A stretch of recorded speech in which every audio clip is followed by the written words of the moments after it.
Come and dream with me.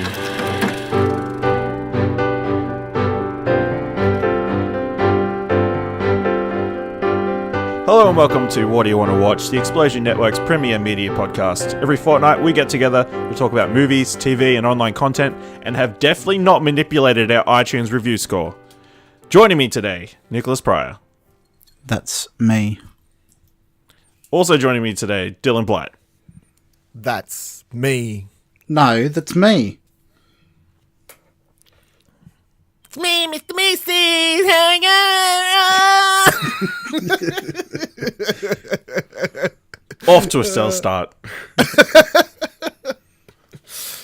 Alright, let's just cut through all the bullshit. There was only one thing we desperately need to talk about, and that is the new season of Queer Eye came out less than a week. You're fucking right, Ash. like Let's a get week into ago. it. Both of us have watched all of it. Dylan, what'd you think? Loved it. Loved It's as I think it's better than the first season. Easily. Yes, I think the highs are higher than the first season. I think there is Lows one. are lower. There is one low. I think we both agree on the that. gamer dude. Yeah, He's the that was a worst. rough watch. That was the But worst. But it was just, it's not so much them, it's just the person they decided to help. Was he like stereotypical gamer guy? He was or whatever, university dropout kind of situation. Sitting at home on a couch all day, eating junk food, just playing Gears of War, Clogging up our online. NBNs. Yeah, well, American, so. But if he was here, he would be clogging up our NBNs. But yeah, Yeah. he was just terrible. And then he was a chronic liar. He lied to the guys, and then they would be like, hey, when we first got here, you said something completely different. And he's like, maybe, whoops. And then he would lie again and again. And I mean, the show works because most of the time, the people you meet and they're trying to help, you're like, yeah, they deserve, like, they seem like good people, like, and you kind of want to see them succeed. But it doesn't work when the person they're trying to help, you're just like, don't fucking help him. He is a dickhead. Yeah. And that's all I thought. And I mean, they tried to swing it. Like, there's that one point where, so Bobby's the house designer, one of them, and usually for everyone else, the person goes away and they get their haircut, they do their clothes, they take Carmo takes them out and does whatever fun stuff with them. But this time they had the kid come back to the house, and Bobby's like, no, you're going to help me clean the fucking house because you need to learn to do something with your life, like, you lazy fuck. Which is the only time they've done it in the entire show. And even then he's like, yeah, I think I'm done over here. And then Bobby would be like, well, you're not. There's still fucking grass over there. Go, like, finish cleaning up, you yeah, but by the end of that episode, it was just like, it was just awkward, and Yeah. I didn't like him. But I mean, that's the worst. We're expecting to the highest episode, of course, is the trans. Well, the first episode is like, I think they're neck and neck. I think the trans one's better simply because they go there, and it has. So there's several moments in that episode that I can't remember the guy's name. Skylar. What's the Skylar? Skylar, Yes. Okay. They go, and there's heaps of, like, the episode opens with them watching a video of him getting top surgery. And that's just like a kick. Wait, that's something to. I think that's pretty brave. Pretty to open. bold open. Yeah, I think that's pretty bold opening. That'll kick a lot of people in the face who are just coming along for The show sounds far too violent. I think it kicks a lot of people Graphic, in the face. I think, is the word you're looking for. Yeah, that's the one. That's the one I tweeted out where I was like, I'm crying before the fucking opening credits have even started, because it's intense to watch, and then they're all crying, and then we're all crying, and then everyone's crying. Yeah. So that's a really, really good episode. But then there's a moment in the episode that I think pays off really, really well, and just kind of shows that naivety is even within the LGBTQ community, where Tan actually has a conversation with Skylar. And it's like, hey, Like, why would you go through this? Why would you even have the surgery? It just seems like it's more money and pain than it's even worth.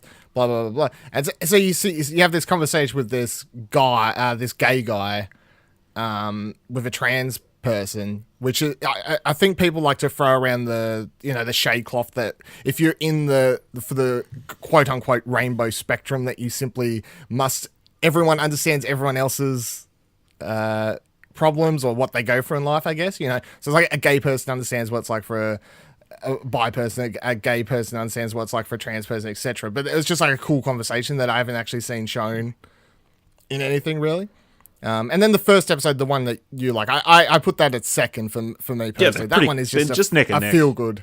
Yeah. Oh, you can talk about that one. I watched that episode and everything was right with the world. I mean, well, explain that one. yeah, for the first time they made over a woman, Tammy, who's like a really religious, church-going woman. So obviously there was a bit of conflict because a lot of the guys, obviously, they surprisingly come from like a religious background, but have different. Bobby's like Catholic or something. Yeah, I think, but they all have different. History. Obviously, because they're gay. Some of them have been a bit stigmatized. So seeing them dealing with that and trying to help that community, yeah. And then for Tammy to be such a lovely woman as well, and her son is gay as well, and he was trying to be confident as well, and then they all used to go to church, and then when he got bullied and came out, he got bullied, and then he stopped going to church, even though he wanted to go to church and he really enjoyed it. So it's just this whole thing, yeah. and then when they're all leaving, she gives this nice speech about each and every single one of them, and says all these nice things, and everybody's crying, and it's beautiful, just beautiful. Yeah. What else? It's just probably the most feel good TV show on currently in production. Yeah. I don't know. Have you watched Australia's Funniest Home Video Show? I don't know if that. Do they even make that anymore? Yes. Do they? Americans probably into like 50th season of that. Yeah. Bullshit. It's funny. It's like they make that YouTube best of fail videos TV show. It's like, go watch fail TV on YouTube. Like they literally. Or did they make a TV show of that? Yeah, it's like, what's the point of that? Like It's Tosh by the time it's out 0.0. on TV, it's so behind. Yeah. But yeah, Queer Eye is just, it is the ultimate. It is honest. It is easily one of the best shows. When we get to the end of the year, there's no way me and Ash aren't giving one of our top point nominations. If this will definitely be on the list at the end of the year. Yes, it's definitely on the list. And it's not even like it's a shitty show, and we're kind of like, oh, it's just a bit of fun, and like we're amping it up, trying to, kind of like how sometimes it's like you talk about a show like your Arrow or your Flash or whatever, like your CW type shows, even your Riverdales, which we do love.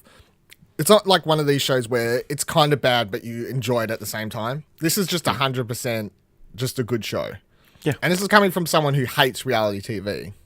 Like, I hate reality TV. I wouldn't even watch it, but there's such a genuine feel to this show. Yeah. And then when you can go on Twitter and you can see the real people tweeting about it, and you see like the people from season one, like the guy and the girl that got together, the older dude or whatever, yeah. like first or second episode, like you see they got married after the first season, like they're tweeting about it and all this sort of stuff. So I think social media kind of helps with the like, oh, I bet you it's all fake, like kind of thing. You're like, no, it's just it's really good, and all the guys are great show. Yeah. 10 out of 10. If you're not watching it, you're Yeah. Nick. Yeah. Yeah, there's only 16 episodes. It's an easy catch-up. Apparently, you were right, Dylan. They did film an episode in, New South Wales. Yes. New South Wales, yeah. Ask Queen. So they're currently filming season 3. So on the rate they're going, the first season started February... Well, they got dropped February 7th. The season got dropped June 15th. So maybe October? Season 3? End of this year when we're doing our best of awards, we're like, well, which season of Queer Eye do we give our award to? Season 1, 2, or 3? 3. We just give it... it gets 3 votes. They get 3 votes? Each season gets a... We'll have to make a rule there somewhere. Do you feel that it coming out so frequently like that will, I don't know, get fatigue from it at all? It's like when we did our reacts, right? Me and Ash did a reacts on twitch.tv/Explosion Network to the trailer that came out like a week or whatever, 2 weeks before the second season. And it's like I was saying in that, I'm like, I hope they don't just do the same type of people, because that's where the show gets boring and blah, blah, blah. Yeah. And then you see in the trailer, it's like they're doing a lady, they're doing a trans person. It's just like the same. Next season, they'll do a cat and a donkey. No, but I would watch them do a cat. Or a cat lady. There's enough people in the world that it's not going to get boring fast. No. Know? You also got to find people willing to be on the show too, don't you? Well, they also haven't branched out far. Like, all of what they've shot in 2 seasons is in the same kind of area. In Georgia, around Atlanta. For those who haven't watched it, how do they get do they just show up to somebody's house? Like, does somebody nominate them? Someone nominates them. Okay. Friend nominates them, or family member nominates them, and then you'll see kind of the video, which is like, I'm nominating my friend such and such because this reason they had it down in life, they need something to help them out, or like they're really good but they need help with like what they look like to succeed in their job, blah blah blah. You know, they get nominated from friends or family, and that's they pick out of X amount of people, I suppose. And then they just rock up one day. They just turn up randomly. We're here to an extent, I think. Yeah, they know that they're coming, but they don't know. Like they know they're coming that day. From what I can tell, it's like, look, the camera's already here. Of course, they're going to be turning up this day, but they still surprise them somewhat. You know, as surprised as you can be, knowing that they're going to turn up at some stage in the day, I guess. Yeah. Also, I want to say it's ridiculous that Sean has that apartment in the second last episode. That looks way too big for an 18-year-old college kid. Yeah, ridiculous. 18-year-old kid, his adopted mum or whatever, like that's what it was, right? His godmother or whatever, but yeah, pretty much adopted. Yeah, and it's like, here's basically an empty barn. It's the first time in the show, because they usually fix up people's houses. You know, they fix it up a little bit, put some new stuff in, whatever. He's just got this completely empty place, which means that when they renovate it, they basically build an entire house for him. And I remember the first time we see it, I'm like, I'd fucking live there. Yeah. Like, freaking jealous. Yeah. Crazy. Cool. All right, Nick, you haven't talked much yet. Let's talk about some of the stuff you've been watching. Do you want to talk about Warcraft? Sure. What'd you think? Because it was not the most well-reviewed movie when it came out. Look, for what it was, I think it was pretty good, actually. It captured the spirit of the games and the story and all that. Like, and the CGI was pretty fantastic, to be honest. Like, it didn't look out of place at all. Like, it didn't take you out of the experience. The few negatives that I have is that the acting was pretty stiff. Yeah. Like, and the main orc girl was very, I don't know, she was very odd. Well, she's an orc, so... No, she's just very... I don't know, it's hard to explain. She just felt disconnected to the whole thing. If that makes sense. Yeah. I don't know if it was her acting or if they told her to act that way. It just felt off. But yeah. Although if you're a fan of the series at all, I recommend giving it a watch at least. Does it tie in at all, or...? Well, it covers the story of the very first game. Like the... Oh, okay, so from very first Warcraft game, Yeah. So, it's interesting going back and seeing how the orcs first got there and all that. Like, for people who might have, I don't know, a analog or any idea how the story kind of started or anything like that. Does it work if you've never played anything and you just want a decent... Yeah, well, it works. It's a self-contained story. You don't need to have a overarching knowledge of Warcraft at all. Okay, well, another film you watched today, I believe, yes. The Hitman's Bodyguard. Yes, I did. What do you think? I enjoyed Samuel it. Jackson, Ryan Reynolds. Did you watch this on Stan? I did. Yeah. Yeah, it's very much like a buddy cop, Strange Bedfellows kind of movie, like similar to the other guys with Mark Wahlberg and that, but it's Samuel L. Jackson playing typical Samuel L. Jackson and Ryan Reynolds playing Ryan Reynolds, and just throwing them into insane situations and action sequences and stuff. Like, the story was pretty basic, like, but it was just seeing them playing off each other was pretty fun to watch. But the runtime, I felt, went a little bit too long. Yeah. Have you seen that one, Dylan? I haven't seen it. No, I remember watching a trailer for it going, this looks kind of funny, but definitely something when it comes to Netflix or Stan or whatever. So it's in the back of my mind. It's on my watch queue on Stan for one day if I'm just like mindless comedy action film. That seems like it's in the genre. Oh, and Gary Oldman was in it and was completely wasted. Like, why put money forward to get Gary Oldman in this film to just... Is this a spoiler? Does he have like a random cameo? No, he's like... The bad guy? I guess you could say the antagonist, yeah. But he's very underutilized. Okay. Everyone! Another one you watched, The Hateful Eight. Yes. What are your feelings on The Hateful Eight? I haven't seen The Hateful Eight. Sell me on it. I really enjoyed it. Don't sell me on it. It's very much... the movie reminds me the most of, actually... Oh, well, Reservoir Dogs, of course, but there's another movie called Identity, which is kind of like a similar thing where they get... Like, the premise is that they get trapped in a room and nobody can trust each other, and they think everyone's working against each other and stuff like that, and just... Basically, it's a character movie where they're just playing off each other, shit goes down, and who done it and whatnot. So...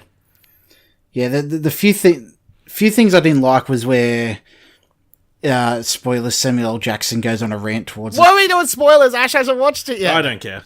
Well... Do you care? There's someone has a past with somebody else and he carries on to the old guy, and I just didn't like that whole sequence. And some of the... I know what you're talking about. Why? What? I don't know, I don't know, it felt like it went on too long, or he just... Didn't like the penis? Not even that, it's just... What? There's penis. Yeah. It just felt very... Yeah, I'm going to pull that out of context and post it somewhere. Didn't like the penis? It almost felt like Quentin Tarantino was trying to go too edgy there, I guess. I love the movie. I really enjoyed it. I think I gave it for 8.5. Yeah, it's definitely an acquired taste too. Like, I know a lot of people don't like it because it's not like what he has done recently, but... It's such a slow burn. Oh, yeah, it is very, very slow. Fantastic actors all in this fucking room chucked together. Like, everyone's just... It's just trying to out-act everyone else and kind of... And some genuine shocks that I didn't see coming, twists I didn't see coming at all. And then when shit actually kicks off, yeah, when the stuff actually starts going down, it's very graphic as well, and the violence kicks in, it is fucking violent, and it just is intense. And I mean, it's proper Tarantino fashion, of course. When the violence starts, it's all in your face. But I remember when I was watching it in the cinema, and the first time someone like starts dying, basically, yeah, and it's very graphic. And I heard someone from behind me just go, "Oh!" Yeah, like it's almost reminiscent of that scene from Team America. Yeah, it is a bit actually. And it's also the move. The reason I trivia for The Hateful Eight is it's the reason I now own a record player. So it's the reason I first brought my first vinyl. Was I was in love with this. I saw online the vinyl. And just the cover art, and I saw it came with this poster, and like it looked all pretty, and I was in love with the imagery from that movie. I mean, it's shot wonderfully. Like, if you remember behind the scenes, Tarantino had this whole like thing about it was shot on the same thing. Yeah, shot on the same lenses and all that they shot. The 3-hour horse cart one called the Ben-Hur. Ben-Hur. Sorry, yes, thank you. Chariot? It was shot in the same... The original, not the terrible remake. Yeah, not the terrible remake, the original. It was shot in the same thing as Ben-Hur, and it was like this big, and he was going around the world and trying to show it in the proper cinema so you could watch it the correct way. I mean, I didn't watch it the way he wanted it to be watched. I'm sure most people don't. But I don't think you would have got that much more out of it, to be honest. Obviously, I haven't seen it. Those beautiful landscapes at the start, and... They're so few and far between, though. Yeah, but then it even just adds, because, like, they shoot it in that cabin, and just I feel like having a wider perspective, like we lose some of the image, you know, like it's, I don't know, it's his image. I believe in him. I don't believe he just did it to be wanky. Like I believe him behind it. Well, some would but argue yeah, anyway, otherwise. like visually, it's a really good. Movie. I think it's my wanted favorite Tarantino movie. I wanted the vinyl just to hang it on my wall, kind of just to have the artwork there. But then once I got it, I'm like, oh yeah, might as well fucking buy the the record. The reason I didn't want to do it was because I'm like, once I go down this hole, I know I'll just start buying heaps, which is kind of how it went. But I haven't been that bad. But that's the trivia. The first vinyl I ever brought was the 2 days after I saw the movie. I think I came home and was like, I need that. Yeah. I still love the soundtrack. It's great. So this week I had an opportunity to actually get to the cinema. So I saw The Incredibles 2. 14 movies. No. Judging by your Instagram. Well, I went and saw The Incredibles 2. Like half of America, it seems like, because it just had the biggest box office weekend for an animated film ever. It's fun. It's not as great. It's not on par with the original, I think, but that might just be nostalgia. Well, How about if you don't have nostalgia or high thoughts about the original? Because Dylan and I Yeah. weren't Nick huge don't. fans of the original. Yeah. You know, We don't hate it. No. Like, I know, which is like, it's fine. It's Yeah. fine. you just there's so many superhero films. It's like hard to match, I guess. Well, even just animated wise, I just don't have it up there among my other Disney Pixar movies. Yeah. Well, it's fun. They sort of reverses the roles where in the original, Mr. Incredible was off doing all the missions, and this time Elastigirl is taking the lead, which is great. She is awesome, and there's a chase sequence in the middle of the film that makes me want a really good Fantastic Four film because they use her like stretching abilities like really creatively and stuff. But the star of this film, the scene stealer, is little Jack Jack. There is a scene in this film that might be my favorite thing I've seen so far this year.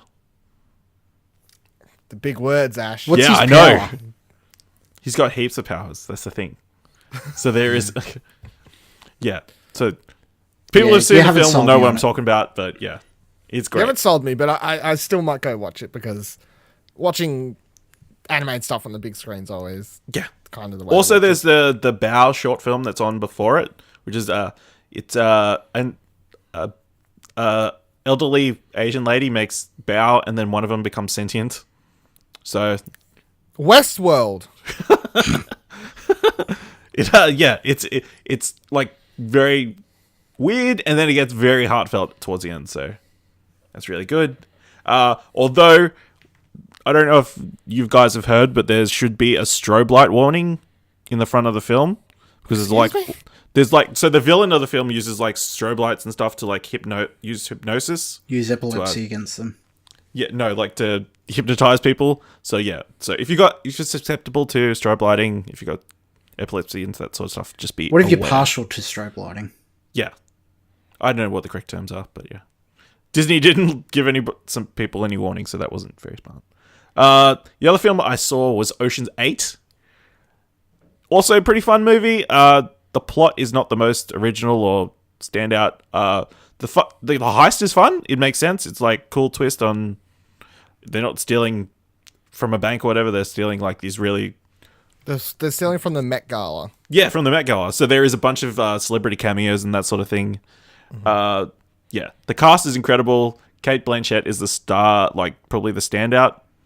Like, especially after the last year, like I always thought of her as like a super serious actor, but she's like been branching out obviously She just with did Thor. fucking Thor. Yeah, that's what I said. Like in the last year, she's sort of branched out. I Yeah. thought it was like this movie made me think of her not serious. No, actor. yeah, I was just like, on the back of that one. I couldn't take this female actor seriously. No, she was too serious. I want to go watch this. Yeah. I won't watch it.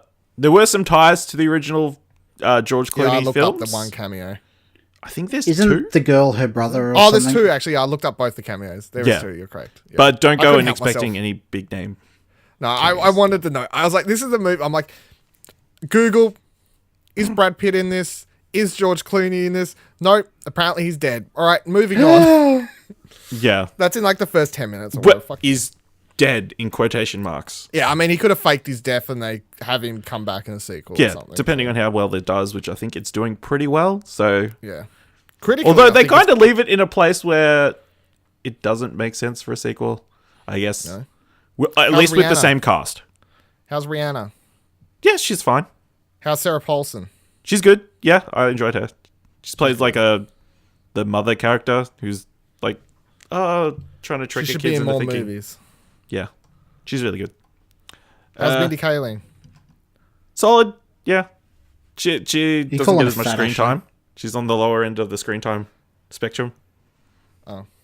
No, he didn't. What? Nick just chucked out did you call her fat? No. Jeez. Yeah, I might go watch this. Yeah, you I should. like what I said. I think you'll like it. Let's talk about a documentary that I know we all saw in the last couple of weeks. The Big The Six. the history of Bethesda. We'll get to that. We're gonna get to that. Dracula. The Noclip's documentary, The History of Bethesda. What do you guys think of that? Because we've been on E3 video game overload the last week or so with you. So I watched them backwards. you watched them back, yeah. So they also made the Making of Fallout documentary come out as well, Yeah, so and it looks like they've lined up a bunch of other Bethesda they've got related more stuff out. coming So out. Yeah. the Fallout 77 one's 33 minutes.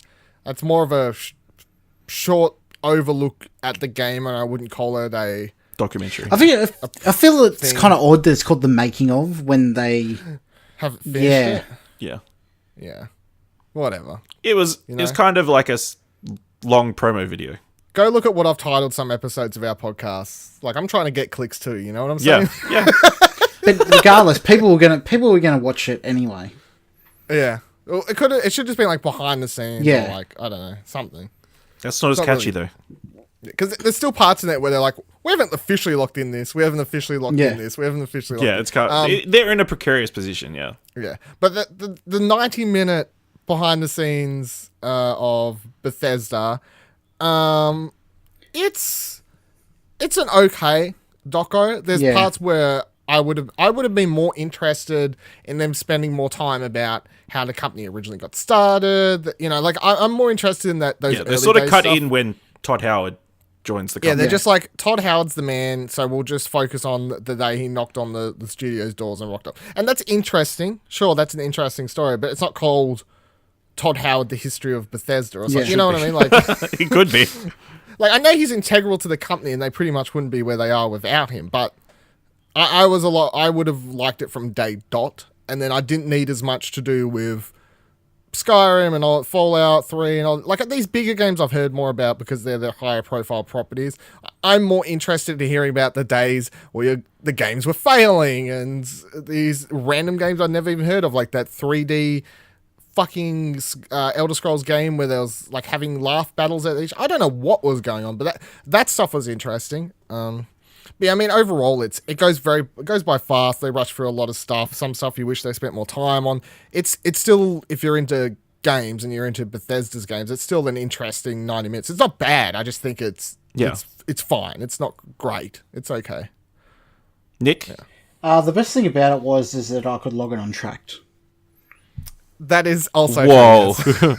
No, like a lot of it, because me being a fan of Elder Scrolls for a long time, like a lot of it I kind of knew already, so I didn't get a whole lot out of it. Like, it was interesting to see it all laid out into that format and interviews and stuff, but like it wasn't very informative to me.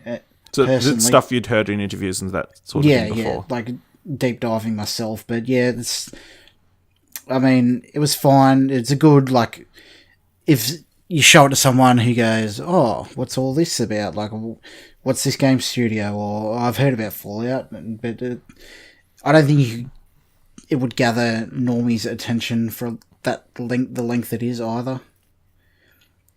Yeah, I found it enjoyable. Yeah, Yeah, it wasn't I'm bad. not as I'm not as deep with Skyrim and Fallout as probably you two are. So to learn that history was very interesting, and to see them talk about bugs as well. Just obviously they've embraced that side of their company, and to see their favorite bugs and that sort of thing was quite amusing. The thing Nick said, that's a good point. I feel it's not, normies wouldn't be able to watch it. Whenever I watch a documentary, if I'm going to really truly rate it to be a good documentary, it has to be it doesn't matter what the subject is. You kind of have to take away. So like, get me to watch a documentary about cricket or something. You know what I mean? Like, Yeah. you could make a good documentary about cricket, and if it's just a generally good storytelling documentary, I will watch it and enjoy it because that's a good documentary. Whereas this isn't good enough to work outside of people who already play the video games. Yeah. Yeah. That's not to say it's bad. And like, there's so many documentaries that don't do that. There's so many video game documentaries I've watched. Like, there's all those ones on Netflix that, that are out. I've watched pretty much of all of those. I've watched one that was online that had a bunch of like games journalists, people in it. They're all fine. They're all great to watch. But like, I know that if I tried to show them to my parents or someone as like, here's just an interesting documentary, no, it wouldn't work. You need that initial knowledge to go in to watch it. So I guess he's in a tough spot because he's creating for his Patreons who are all video game people. So he's kind of catering for his audience. So I guess, yeah. Yeah. So another documentary you watched was the Making Fun, the Funko Pop story. How was that? That's fun. It's a lot more than it actually gave me a lot of information I didn't know because they don't rush to the Funko stuff. Well, Funko's a company. They don't rush pops. to the pop stuff, Pop line, which is where their popularity and stuff is. They start a lot with these 2 dudes or 3 dudes, whatever it was, and they're all kind of just fun, just fresh face out of college. What do I want to do with life? Like, they don't really know. So like, I just want to have fun. I want to do stuff, and they tell a story about how they saw this, like, I can't remember the name of the shop, but like there was a shop in a Disneyland or something that used to sell a lot of toys, and they were like, that looks really bright and lit up and it just looks really fun and exciting, and from the outside you're like, I don't know what the fuck this is, but I want to go in there and look at these toys. And they didn't have a huge interest in pop culture when they started the company. Like their first toys were all like, their first big hit was Baby Bop Wobbler, like that was their thing. So it's like that's the kind of market they started hitting with. And you kind of fall along there and how it worked, and how even up until the early 2000s, this is all pre-Pop Vinyl stuff, they're having these conventions and people are like rushing in to buy their toys still, and they're having these yearly parties, and there's a certain group of fans that companies had pre-Pops that actually I feel have fallen off after Pops, because Pops is when they start getting more into the pop culture heavy stuff, and they had a huge fan base of collectors. Like they interview like this one lady who looks like 50, 60, and she's just like collecting them all because they were all like more like 50 or 60s inspired toys, that kind of era of stuff, and that's what they were doing, a lot of the bobblehead type stuff, and a lot of people were into collecting that stuff, and they were doing like original art toys, and that they go to this one dude who had the prints of the original art and all this sort of stuff. And then eventually the CEO, or whatever you want to call him, the main dude, eventually he sells off his rights to the company, sells it off to this other dude, and he comes in and he kind of brings in the reign of the Pop Vinyl stuff, which is the era that I know, because I didn't really know of the company at all. I didn't pay attention to Funko until I saw the Pop Vinyls, of course, which I'm sure is the same as most people. So then you get to go through the reign with him, and they show you how big it gets at Comic-Con and how they have this huge store. Well, they have their own convention. They have this party, the thing that's like, they have like Kevin Smith in the documentary, of course. Like he's at the party one year at Comic-Con. Like they have this they have a literal Funko party where it's just, and it looks crazy. Where you get exclusive ones only available there, yeah. And it looks ridiculous. Fun, but ridiculous. And yeah, they go through the whole history.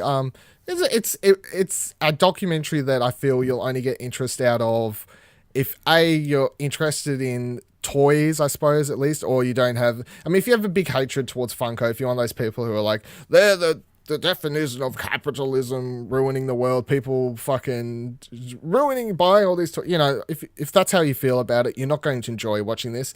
But it is kind of a feel-good doco, I feel, because they just interview all these people who are like, I've met all my friends on one. They talked to 2 people who got married, who met through a forum about trading Funko bobbleheads back in the day. Like, that's how they met. And they do a very much, the story they spin in the doco is very much about how their toys built a community of people trying to collect and whatever stuff. So we can get a relation to that, obviously, all of us meeting through the kind of funny group and that sort of thing. So Yeah. I kind of relate to that mechanism in the storytelling. So it is a feel good one, but if you do hate Pops or Funko, you're not going to enjoy it because you're just going to be negative the whole time. How long does it go for? It's like 90 minutes. It's not long. It's just a fun one. But you chuck it on, you have a fun time. It's not like deep, obviously. It's just a fun thing. See a bunch of toys. Have to check it out. Nick, let's swing back to you. Let's talk about The Big Sick. Because I don't know if you know this, that was my favourite film of last year. I'm aware. Yeah. What do you think? It was fine. Thanks for joining us, Nicholas Pryor. Let's continue. I mean, the main two, like Camille and I forget his Zoe girlfriend. Kazan. Like, Emily. didn't like their acting throughout the movie. I think. Oh, you mean the actress? Yeah, I think the movie was at its height when it was Camille interacting with her parents. Outside of that, I felt fair. like it went on too long, and yeah, I don't know. Zoe Kazan. Zoe Yeah. Kazan, yeah. Yeah, I like the strongest acting come from Ray Romano and the mother. I forget her actress's Holly name. Hunter. Holly Hunter. Yeah. Who is voices Elastigirl, which threw me at the start of The Incredibles 2, by the way. Yeah. Like, who is that? Yeah. Anyway. Yeah, like the dynamic between those two was fantastic, and with his family, I appreciate it as well. But outside of that, I wasn't massive on at all. Well, that's literally 3/4 of the movie. Yeah, Yeah. So, it just felt like the parts where it wasn't that it dragged. Like I was checking my watch and looking around. you didn't like how they met, their romance, Yeah, it they're was cool. just fine. Like, I mean, I can't criticize the storytelling because that is what happened in real life. But Well, I not just really. didn't Actually, enjoy To a it. degree, It's- they changed a lot of it. Yeah, but the same like gist of it. But I just didn't enjoy it. You didn't find you didn't like the chemistry? No, I didn't. I Okay. didn't think it felt earned or real. I guess. Because that scene where she wakes up after Oh, she that take part a ripped my shit? heart out. yeah. But Yes, okay, good. At least Outside of you're, that, you're, it's just you're a person with a soul. Okay, we can move on. Why don't you talk about something more depressing, The Leftovers? You've watched the first season? just about. I've got one episode left to go. Yeah? What are your impressions? It is. I feel like it's the most raw show that I've watched. Like, none of the emotions, like, they come across very emotional and it all feels very real, I guess. Like, it's all believable. How they got to the point that they are and the way they're acting and whatnot. Because it is I guess, a very stressful situation that happened, I guess. Like, Just having people randomly disappear yeah, one like day. you can imagine it send the world into disarray and people carrying on like they do and like trying to For people who extrapolate don't know what The Leftovers is, the premise is literally, hey, the end of the Avengers. one day, flick your fingers. Yeah. The end of it's literally, yeah. One day you're walking down the street with your boyfriend, your girlfriend, your partner, whatever, and then suddenly they're gone. Where'd they go? Don't know. And it's like, how much of the population? Like 2% or something. I don't know. Yeah, 2%. Yeah. So it's a minute number, but that works out to be a lot of people, though. Yeah, You know, exactly. It It was like world population. Yeah. Yeah, and it's acted very, very well in my opinion. Christopher Eccleston. Yeah, fantastic. Yeah. He's the best. Yeah.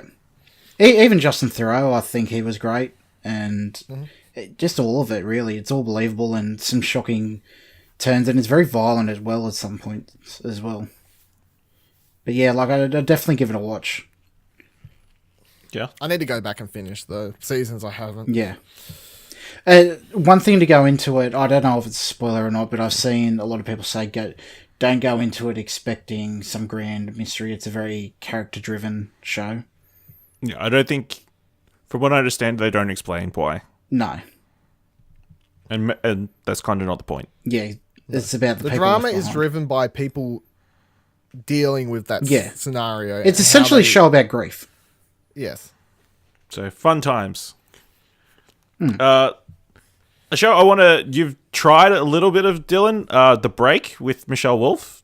Do you want to... Yeah, I've watched 2 episodes. Do you want to explain that one? Because I think it's been pitched as like a sketch talk show thing. Yeah, it's a 30-minute whatever late night show. It's a 30-minute late night show. She comes out, does like 10 minutes of stand up.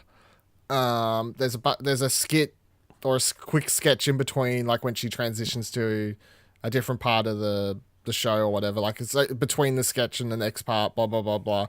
But it's mostly just stand up type stuff. It's done in front of a live audience. There's not much actual sketch stuff, and you can tell the sketch stuff is done fast, you know, because small budget, they don't have heaps of time to prepare it, I suppose, is the problem always. The first episode, love the opening 10-minute stand up, was great because she's funny. I think she's generally, find her funny. So that part was great. Most of the show was great. She brought out the guest. The guest wasn't great. It was really awkward. It was terrible. That was like, so I was like, well, I'll watch the next part. And she's not getting big guests on. Like she had on like a woman writer from like, like SNL or something. Like she's trying to, you can tell she's just trying to get on people. She's not aiming for big celebrities, you know. No. It's behind people that you probably haven't heard of as her guests, but that's fine. That's not the problem. It's just like it didn't work out. Second episode, the guest was a lot better. The segment they did was funnier.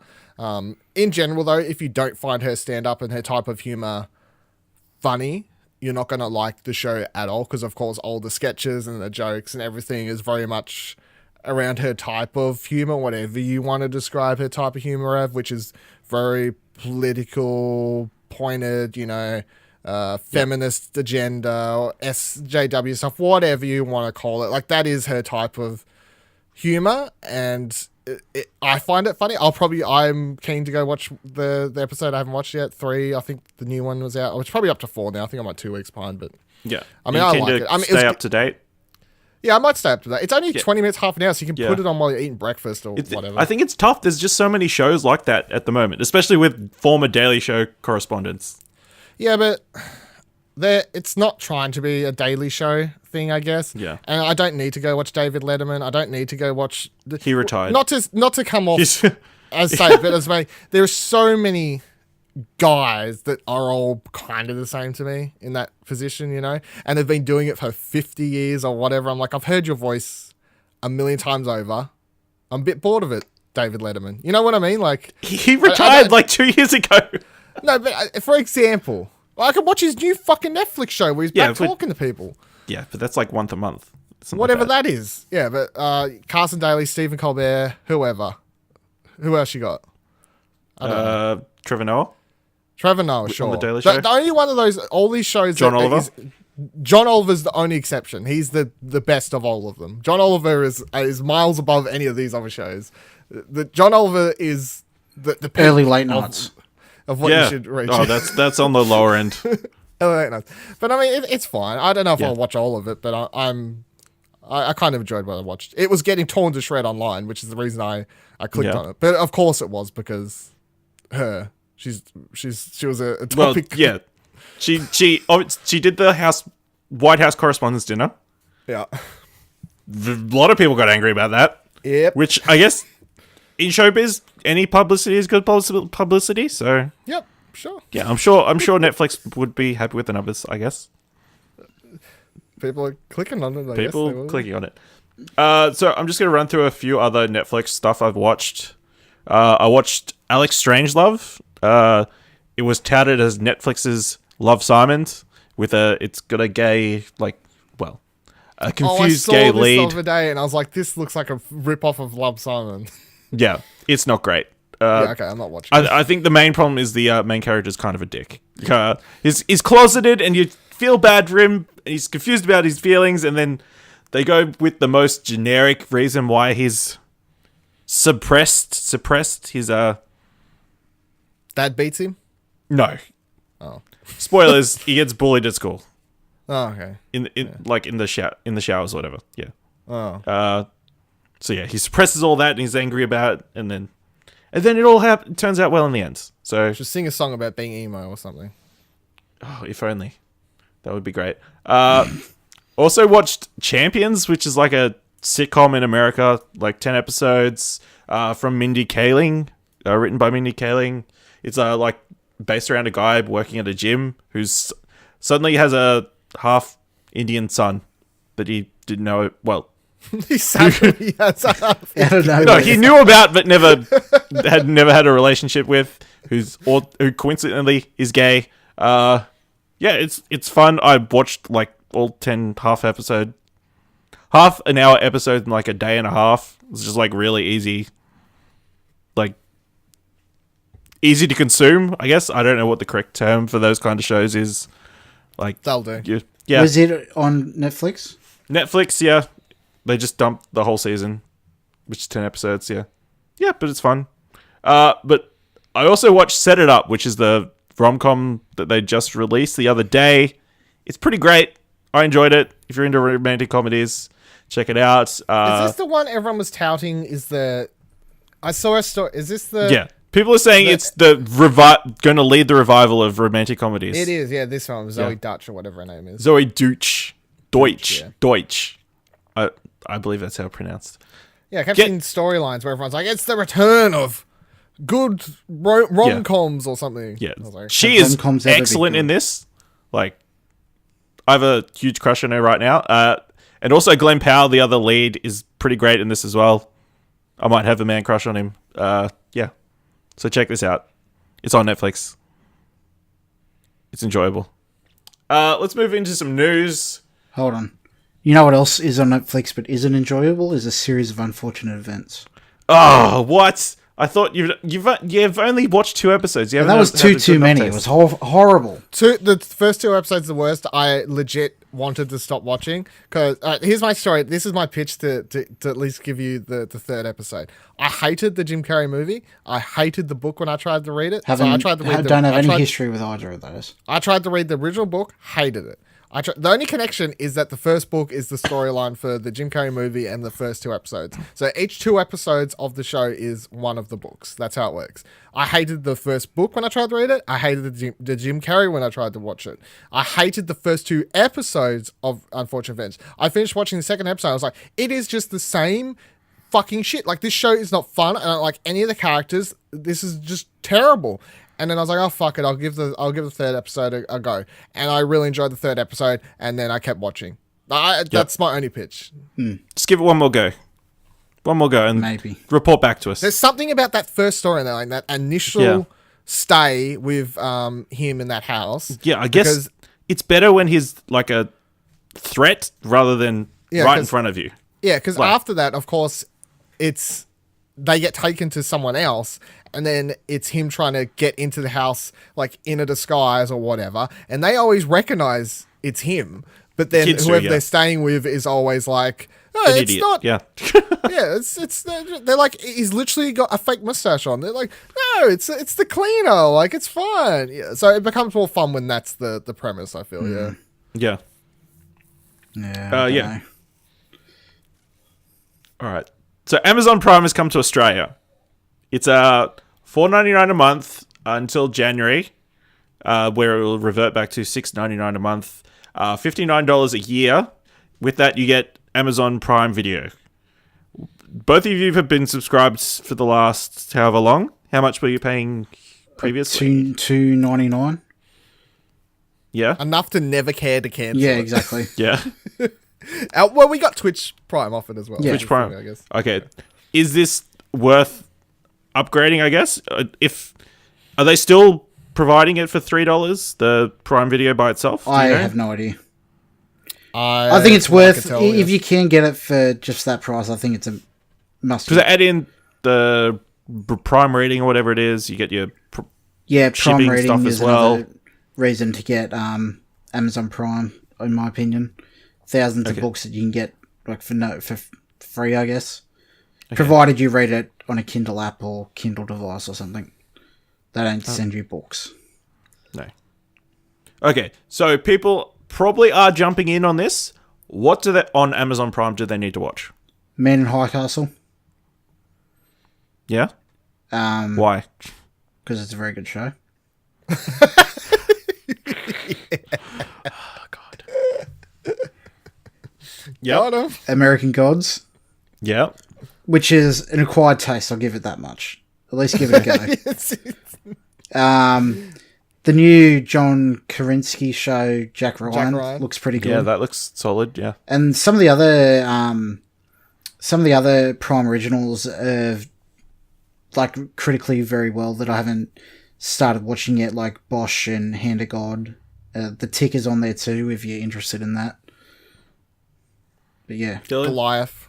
Plus, there's heaps of movies on there as well, and very obscure documentaries as well. It is the worst of the streaming services. Oh yeah. Compared to the other two, it's bad, but it's for the price. I think. What do you mean by bad? Like it's. Well, I just mean Netflix is up there, then Stan, and then this in terms of quality and content. Quality of content. Okay. Yeah, it's got the Shield and House and NCIS and. Look, Law if and Order you're looking UK. to pay the full whatever Prime price, you go, well, I'll watch one or two of those series. I watch Twitch stuff. I can give a subscription to someone and get rid of ads. I get free shipping on stuff, etc., etc. I've got a fucking Kindle. Like, it gets better the more stuff you have, I guess, is the thing. If you're a fan of Tom Cruise, it's got just about every Tom Cruise movie on there. Yeah, if you can pay $2.99 for this, it's worth paying $2.99 to watch some of the original stuff and then forgetting about it, like I fucking did, and just been paying it for months. Basically, recommend a movie. I'm just on it now. Recommend a movie. Hitler's Megaplane. Yeah, love that one. Yeah, that actually does sound good for you, didn't Nick? It's a documentary. I wouldn't be paying $5.99 or $4.99 a month just for this in the background, though. No, I'd cancel it and turn it back on when something was on I needed. But I mean, I'd leave it on I'd leave it on now because if I'm going to use Amazon and I'm going to use it for Twitch sub, and I'll at least always have access to it. But it's better to leave on now. I also want to add Prime. The Prime rating also has comics in it as well. Yep. It's not just books. That's good. Yeah, so I guess I'm going to have to get Amazon Prime. Some of those shows sound pretty good. So the takeover deal for Fox, it's got interesting. Because Comcast has come in and made a bid for $65 billion. $1 billion. No, 65. $65 billion. Oh, sorry. So, yeah, Comcast, the company behind NBC, bunch of other stuff. NBC. I should have had Wikipedia page up. No, it is in the background. DreamWorks Animation. They also do a lot of sports stuff. Have made a massive bid for Fox, which Disney apparently is going to match. So, what do you guys think? By $1, they can beat by $1. No, I think they just have to match it dollar for dollar. I guess apparently they're going to increase the amount of cash in the bid, whereas before it was more of a stock option thing. But do you think which company would you prefer to take Fox? I'm in both minds that I want Disney to have it, and I don't want Disney to have it. Yeah. Because I don't want them to have the monopoly of everything. Because then they can just literally set the price to anything they want it to be. Yeah. But I also want to see X-Men in the MCU. Is that the only thing? Pretty much, yeah. I mean, yeah. There's nothing else Fox has that I care about. I don't want to see Boba Fett fighting the Predator. That sounds awesome. Dylan?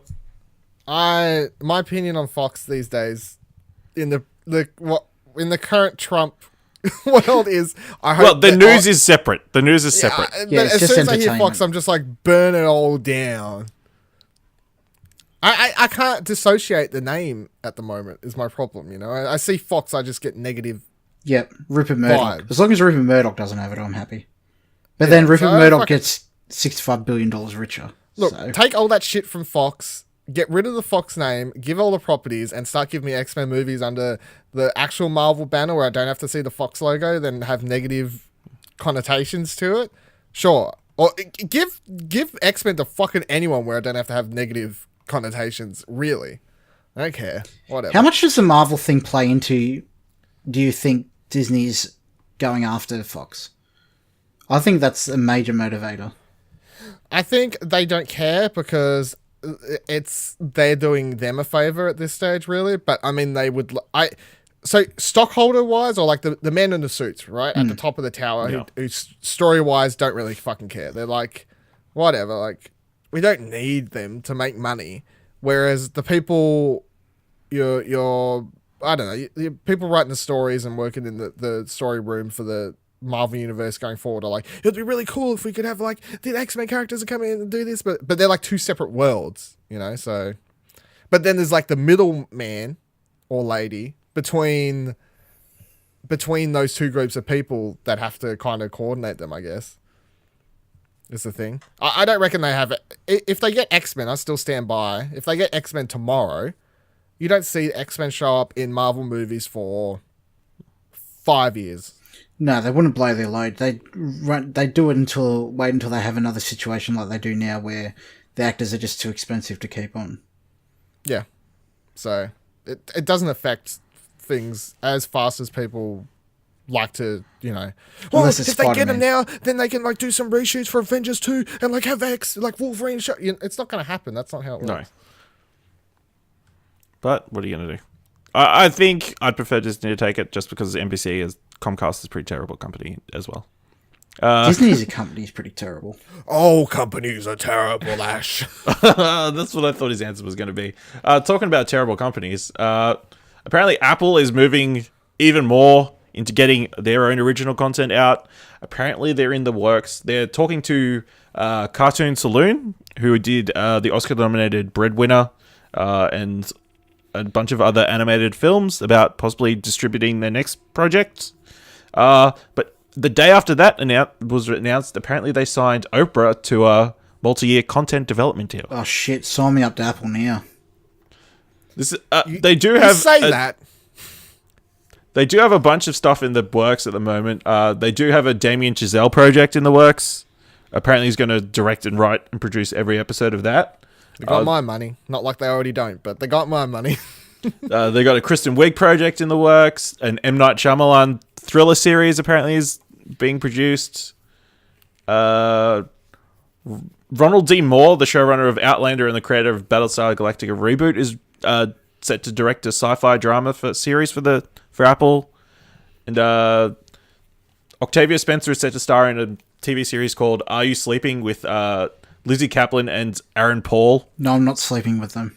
Which is like a serial spin-off. It's kind of, rip-off thing. So, is this a good move for Apple? Is this... Apparently they've spent like $1 billion trying to get into their own original content. No. Is the market so saturated with Yes. Netflix and Amazon and Hulu that it's not going to make sense? Should they just stick to selling everybody else's stuff on iTunes?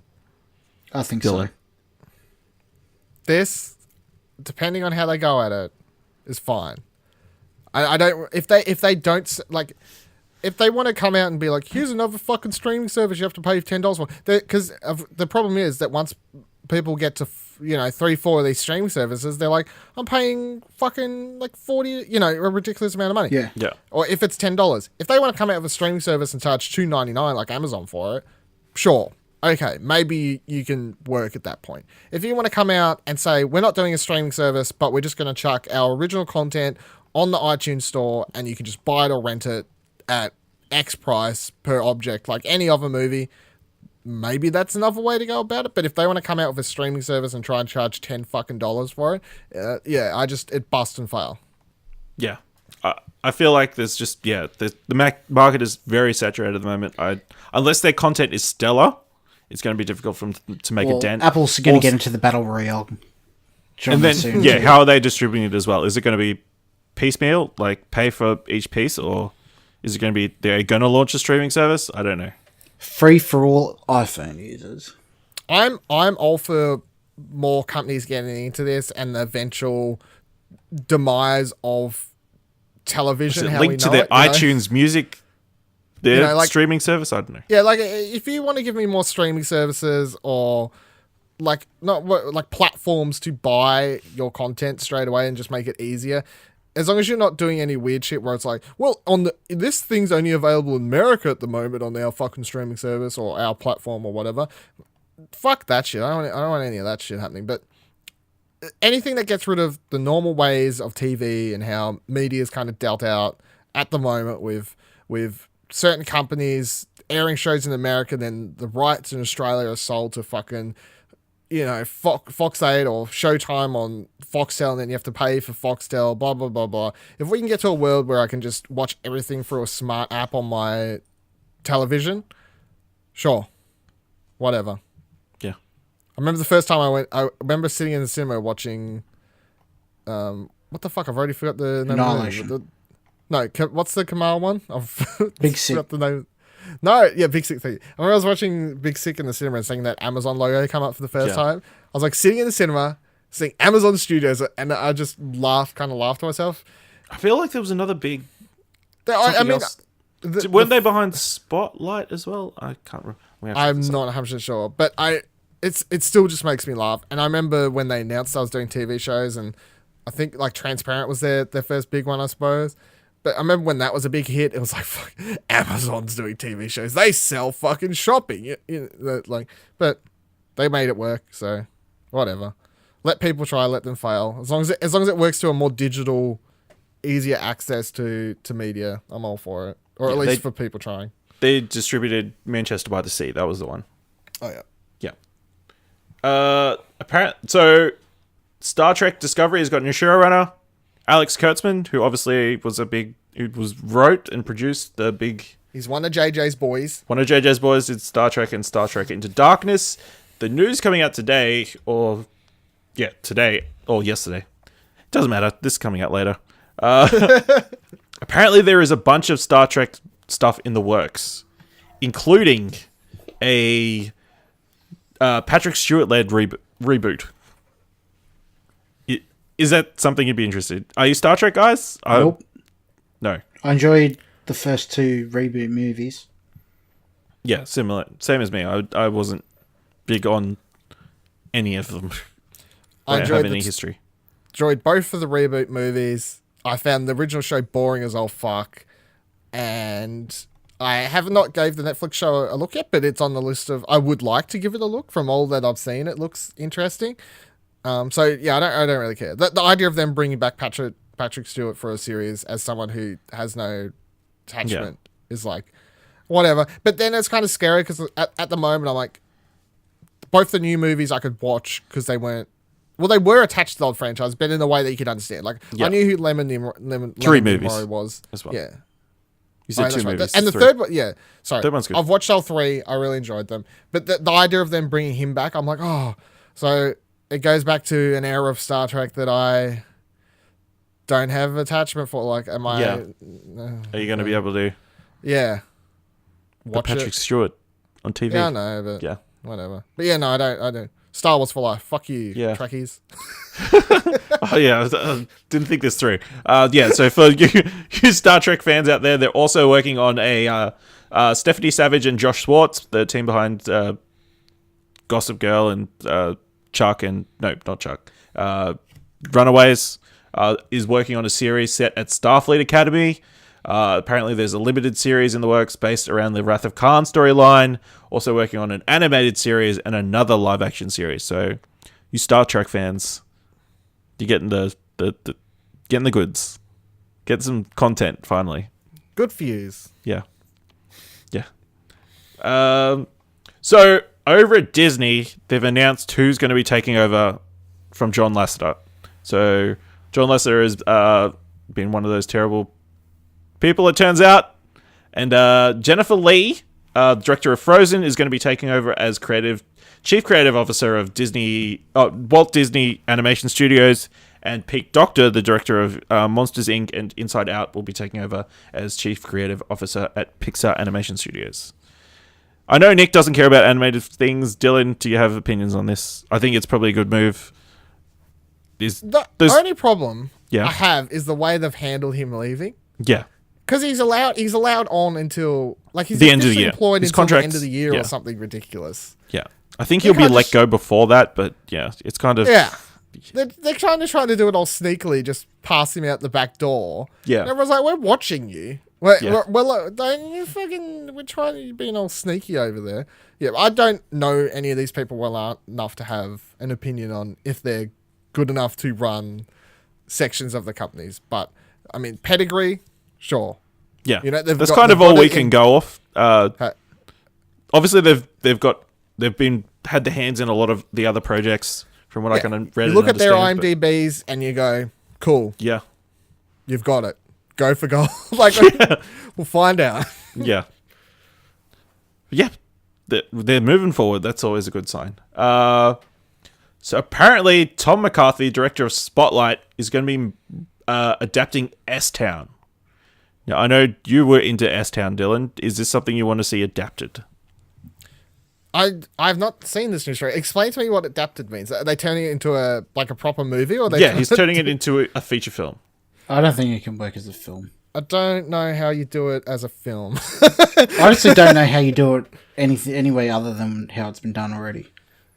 Yeah. Well, having said that, they're creative people with more they've got the abilities we don't. I guess that they do it. It's an interesting story. So if they can manage to tell it with the same kind of twists and turns and intrigue, and they can get someone that has that personality and the gravitas that the main dude does. I can't remember the guy's name, but the dude they're interviewing in that, he just is such a character that you can't... Like, if the actor's not right for that, then it's just not going to work, I feel. Because one of the reasons it work is because of him. But there's some interesting stuff on there, some features like his maze that I went and looked up after listening to it, that I would be good to see brought to life, I guess. That would be really interesting. And he is just it's an interesting place in the world. He's an interesting character. Sure, the director of Spotlight's a 10 out of 10 movie as far as I'm concerned. Very dramatic, led piece that all takes place mostly in newsrooms, apart from when they're out interviewing people. So if it's going to be a movie that all takes place with people just talking in rooms, I guess, are they going to have the guy come down and interview him and then do flashbacks and, it depends how they go about it. But interesting. Is this the first time they're making a movie based on a podcast? That I can think of, yeah. That's the interesting part of it, I guess. But this is I imagine maybe there's something someone's shot something that based on This is an American Life episode Possibly. or something, but yeah. That's the interesting part of it, I feel. I mean, there's hope for an Explosion Network film. Well, I suppose back in the day, that kind of story, that kind of just grab it life piece would be a random article on a website or something like that. And the kind of story that S-Town is it's not a big enough story to make your current affair news or anything like that. It's just an interesting piece that would show up in an article somewhere in a Time magazine. I don't know. So it's weird to watch a movie and be based on the podcast S-Town by. It's like, okay, sure, I'll watch it. I'm intrigued. So Terry Gilliam's long history with the man who killed Don Quixote takes another twist. He's lost the rights to the film, and nobody might ever see it again. So apparently his producer from a few years ago... This ties into the movie we watched this week, too. I was about to say, it does tie in so well. It's hard to wrap my mind around. So apparently the end result is he's lost the rights to the film. Apparently this Don Branco guy is going to be suing everybody involved. And... this film that debuted at Cannes, admittedly to apparently mixed reviews, is never going to see the light of day, and Terry Gilliam's 2-decade-long quest to make this film is going to have a sad ending, it sounds like.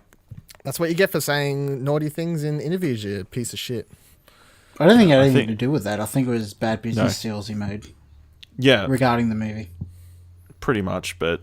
I mean, I feel like this movie's cursed at this point because it does tie in so well. His last couple of films have been cursed. I mean, he made Imaginarium of Dr. Parnassus, and obviously Heath Ledger passed away through the process of that making of that film. So maybe he should just take his ball and go home. See you, Terry. Call it quits. Quickly touching on another interesting story. Apparently, Jordan Peele wants to make a Gargoyles live action film. Yes, give it to me. But apparently, Disney don't want to make it. Fuck you, Disney. I was on your side 10 minutes ago.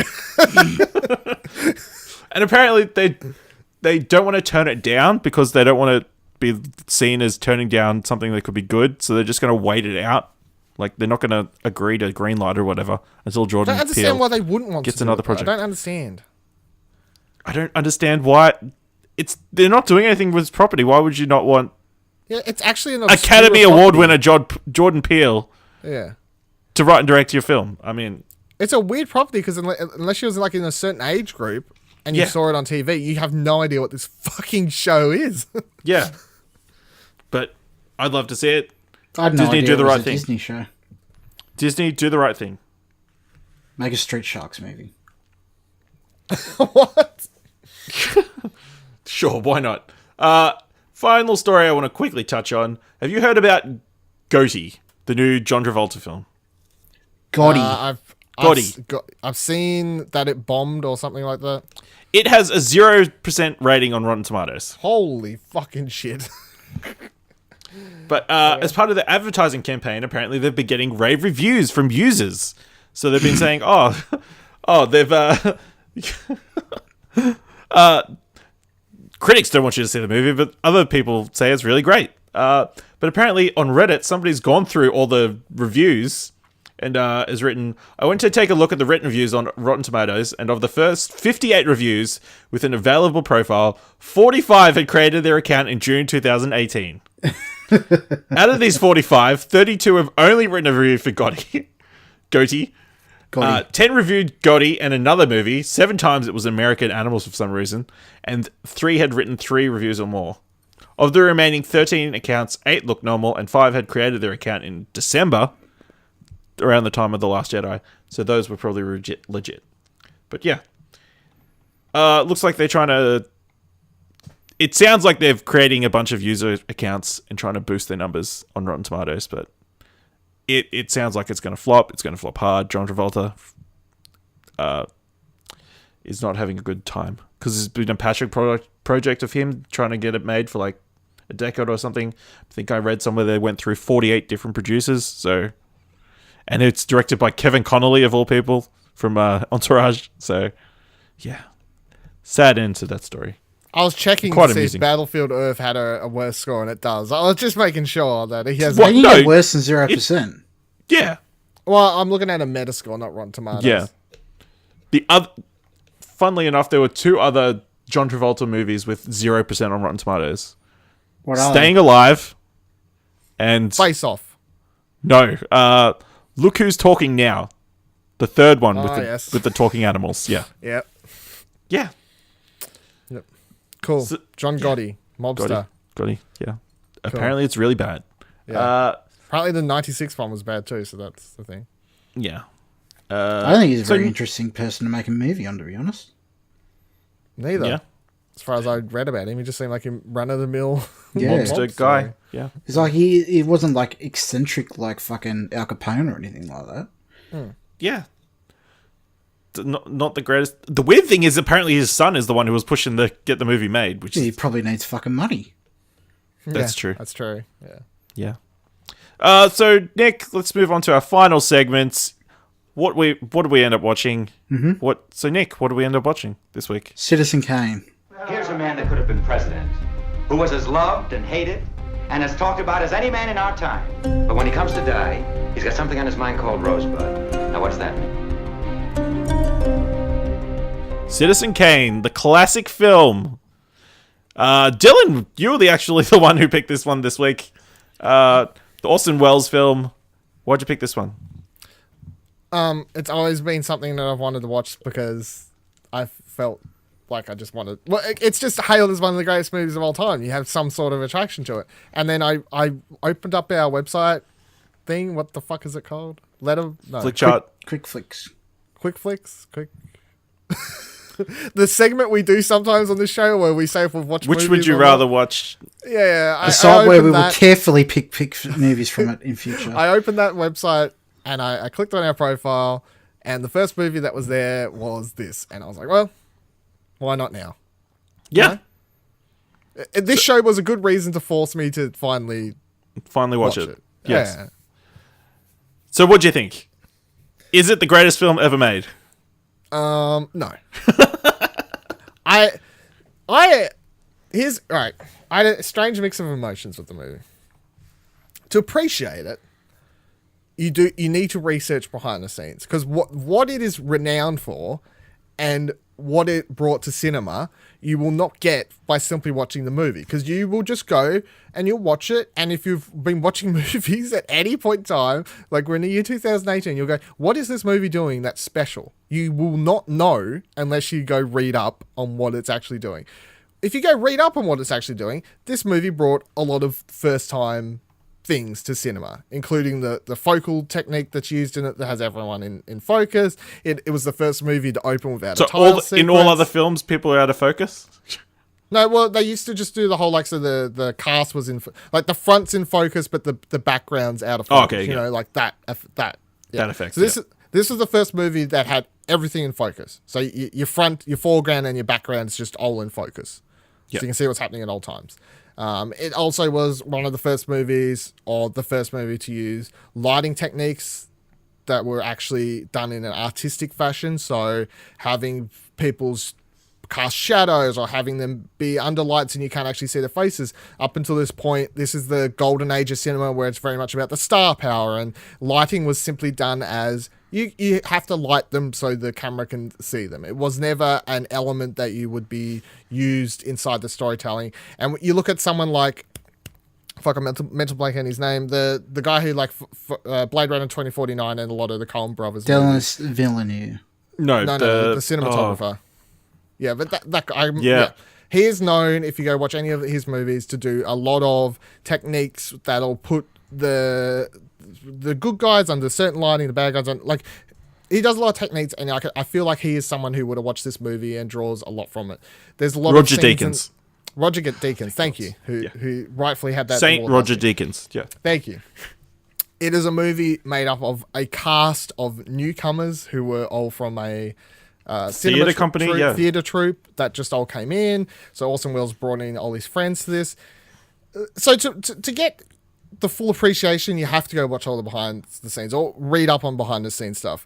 With that said, if you're just general cinema going Joe or Jane that goes and watches this movie on a Sunday afternoon, you're probably going to get bored out of your fucking mind, because it is a different era of movie making. It's a different era of storytelling. It's also the first movie that did the whole back forth, you know. So obviously, like Tarantino's style, non-linear storytelling, which is big for its time. Also, I enjoyed it after I got through the first 10 minutes. So the movie opens. I was scared. Obviously, it's been a while since I read up. I'm like, is this going to be like a mockumentary? Yeah, that's what I did not like the first 10 minutes at all. So the first 10 minutes opens with this. They're watching a newspaper or a news story about the death of what the fuck's his Charles Foster Kane. Charles Foster Kane, and it's got the proper voice, like Charles Foster Kane was the man who grew up in this family. I'm like, oh god, like we're in for trouble here. This is not good at all. If this is the gist of the movie, and that lasts for like 5 to 10 minutes. After I got past that and I started getting into the movie, by the end of it, I was legit into it. It took me a while though. I was legit invested in the story. I found the acting really, really good. It's not one of the best things I've watched all year, because it is, you do have to put that time stamp on it, I feel. And the movie's built up to be one of the greatest movies of all time. You expect this really epic story with like some big twist, but the whole Rosebud thing is such a simple thing. It's not whatever we've built it up to be in our heads, I guess. Yeah. But overall, I enjoyed it. I don't know if you was to ask me like a rating, I'd probably chuck out an 8 or a 9 on it. I did generally enjoy it once I got into it. It was just that first 10 minutes to overcome, I feel like. But once I got into it, I thought it was fun. Yeah. Nick, you're smirking over there. Why don't you give us your patented Nick's mini review? Citizen Kane. I can appreciate the impact this film had on cinema. The cinematography is fantastic for its time. The story of Kane is intriguing. However, I found the film an absolute bore. I would suggest to avoid this unless you want to study film. 6 out of 10. Still, I legitimately kept falling asleep. Really? Yes. Yeah. I too found it difficult to focus at times. Like, I'd find myself checking my phone. Yep. It does pick up towards the second half of the film. I think it was more interesting. I felt. I don't understand what the Xanadu thing is. I don't understand. I don't find the importance of the Rosebud thing either. I don't. Obviously, that had been spoiled several times before, but I don't. Obviously, spoilers. Yeah. From now on until the end of the show. If you thank you for joining us. If you only was here for the stuff, we're going full spoilers on Citizen Kane from next week's 1946. if you don't want to join us for spoilers. 19. Well, just in case someone might have heard 41. what we said and be like, "I'll pause it and go watch it." You never fucking know. Don't go watch it. You never know. 2 hours, So, by the way. Rosebud is the name of his sled that he had as a child, and you see in that scene that he's outside playing with, that he gets taken away from, and then he gets shoved into this world. Like, he gets basically shoved into this big rich world and blah blah blah, taken away from. That was hard to follow as well. I didn't understand quite catch why he got taken away. Is it because his family was living on the mines or something? What's this? There's like living there, and then like relation families, like someone died and that was cross related or something. Yeah, it was a bit confusing, yes. Yeah, but they're basically like he ends up rich. he ends up rich by technicality of a bunch of stuff, it seems. Yeah, and then he goes off, but he gets ripped away from the thing he loved most in his life at that point, which is his sled. He loved being outside playing on his sled, and then in his final moments of life, the one thing he says is Rosebud, which is him just thinking of his sled. You can go online and people tear that apart to like, do we all think of our childlike toys in our final moments stuff? You know, like there's people go really in depth into it, but that is the general gist. The outline is Rosebud is the sleigh. It is written directly on the sleigh. I think Rosebud. if I was watching this movie in 1941 and that was the end of the movie, I'd be disappointed. I guess, I'd be like, yeah. What? I feel like if you watch this the movie whole in thing was a sleigh. 2018, you'll be more disappointed. Yeah. Because it's built up to be this monumental thing. Like it's amazing. I think people know Rosebud. I think Rosebud is like a general knowledge thing. Yeah, I think everyone knows what Rosebud is. Well, no. Yeah. Everyone doesn't know what Rosebud is. Everyone knows It's Rosebud. And they'll say it as a meme, you know. Everyone Yeah. knows that that's a thing from this movie, from Citizen Kane. But yeah, I mean, it's just a human story. The movie's built up in our minds, and it was in mine as well to be this epic story. But it's based on the behind the scenes is interesting if you read it up as well. So it's based on basically the Donald Trump of the times. That's who it was based on. This corporate William Hurst. Yeah, and a bunch of other guys. The behind the scenes of this movie is just is more interesting than the movie, really. And someone could make a good movie today based on the behind the scenes of this movie. You know, like not a documentary, like a legit movie. I feel about Orson Welles and what was happening when this movie was coming out. If someone has, it's probably shit because I haven't heard of it and I haven't watched it. Let's be honest. But yeah, so behind the scenes, he based this movie on his story, and then William Hurst used all his power when the movie was coming out to try and shut it down, and he was saying that Orson Welles was a Nazi sympathizer or something along those lines. Tabloid newspapers, communists, and all this sort. Yeah, he was using his power, his Rupert Murdoch power to swing against someone who made a movie with a bit of a political message against someone. It wasn't like directly naming him, but everyone kind of knew that's who the movie was based around. And it is the story of someone being corrupted by power, greed, money. That's the general gist of it. And maybe in the final moments of his life, he realized that he was a bad person, and he thought back on his childlike toy thing. But the story is someone becoming evil, like someone getting obsessed with money, and that's what it does to him. Like when you first see him starting up all those newspaper companies, he seems like a generally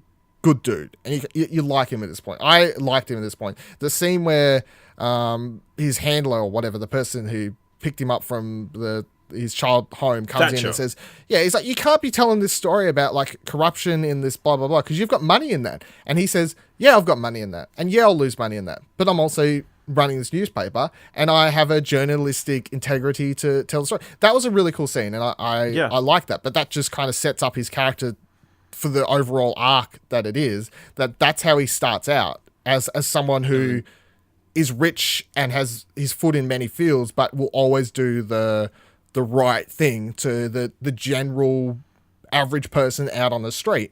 And then as he gets older, he just becomes corrupted. He gets more obsessed with the money, the power. He isn't looking out for the person on the street, which was his original intention. He starts Xanakind or whatever the fuck it is, which is literally a fucking car. The most bizarre part of the whole story, apparently it's Noah's Ark or something. Yes. It's like I don't know how they got that footage of the animals and stuff being shipped. That's pretty it's cool. Like this. It's here you go, Dylan. RKO 281, a historical drama film directed by Benjamin Ross, starring Liev Schreiber, James Comrell, Melanie Griffith, John Malkovich, Roy Schneider, and Liam Cunningham. The film depicts the troubled production behind the 1941 film Citizen Kane. When was it released? 1999. Huh. Yeah. Remind me. I would generally have an interest in watching that because it's behind the scenes is really interesting. But yeah, I found the general story of this.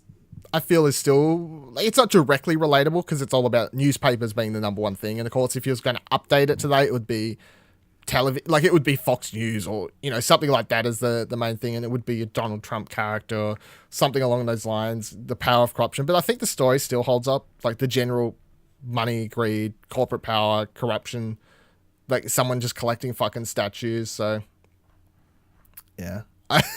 But yeah, it's impossible to argue that this movie won't bore most people to death. Like, I'm not going to try and argue that it is legitimately for people who have an interest in the history of cinema and people who study cinema and where it's come from. But if you're watching it for entertainment, just avoid it altogether. Yeah, I would never suggest to the average person to watch this ever.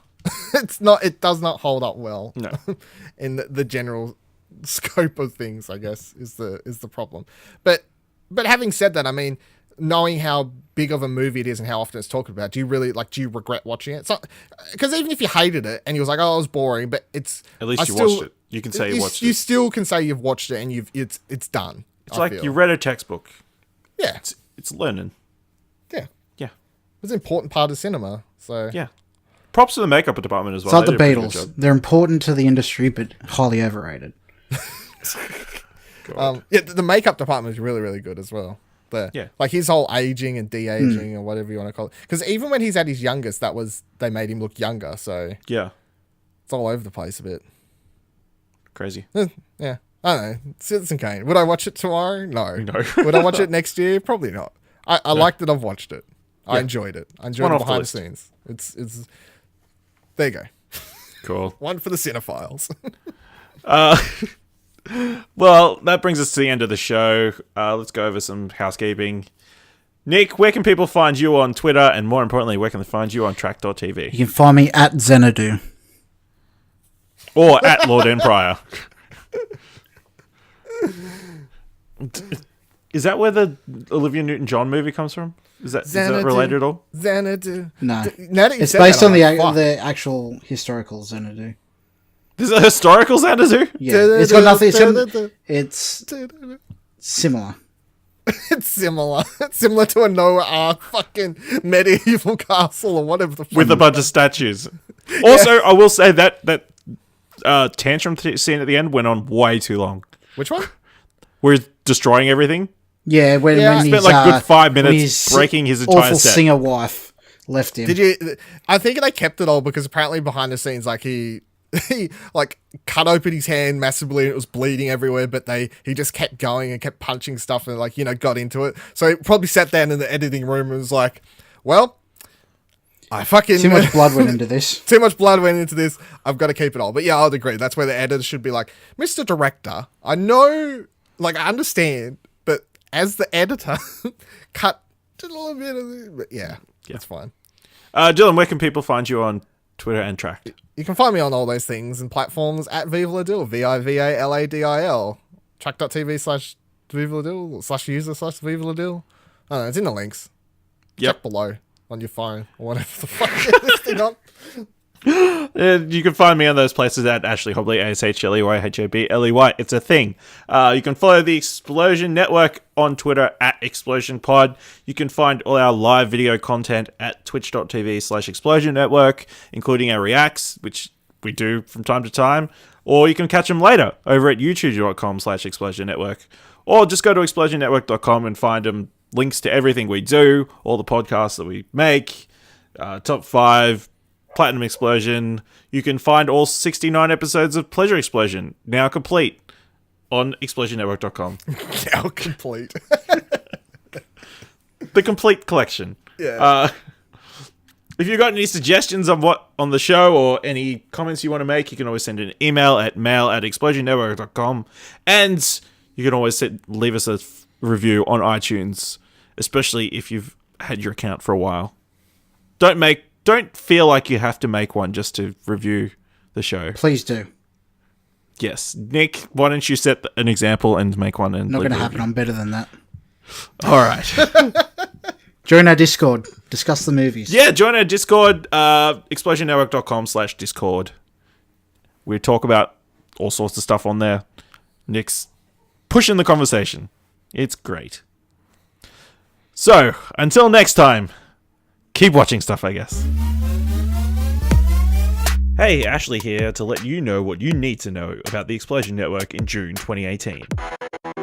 Pleasure Explosion is coming to an end. On Thursday, the 21st of June, the Explosion Network's original podcast will play that signature guitar riff one more time as we retire the show at episode 69. Nice! If you have any favourite moments or questions or even random topics, it's Pleasure Explosion after all. Throw random shit. Tweet them at ExplosionPod with the hashtag Pleasure69 or email us at pleasure@explosionnetwork.com. June means E3, so make sure to check out explosionnetwork.com for all our E3 coverage and react. Tales of Theldon's whole first season is now available to binge listen to.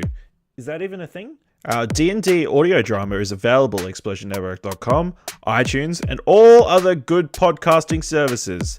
Thank you to everyone who's listened, and if you haven't yet, now's the time. If you're watching Westworld Season 2 at the moment, make sure to follow our Twitch at twitch.tv/Explosion Network for Bevan World, our Westworld after show where we break down every episode. Watch live on Twitch or find it on YouTube at youtube.com/Explosion Network and podcast services including iTunes the day after airing. And of course, you can find all our other great podcasts, articles, and other explosive content like What Do You Want to Watch at explosionnetwork.com. So until next time, keep consuming our content, I guess? Rosebud.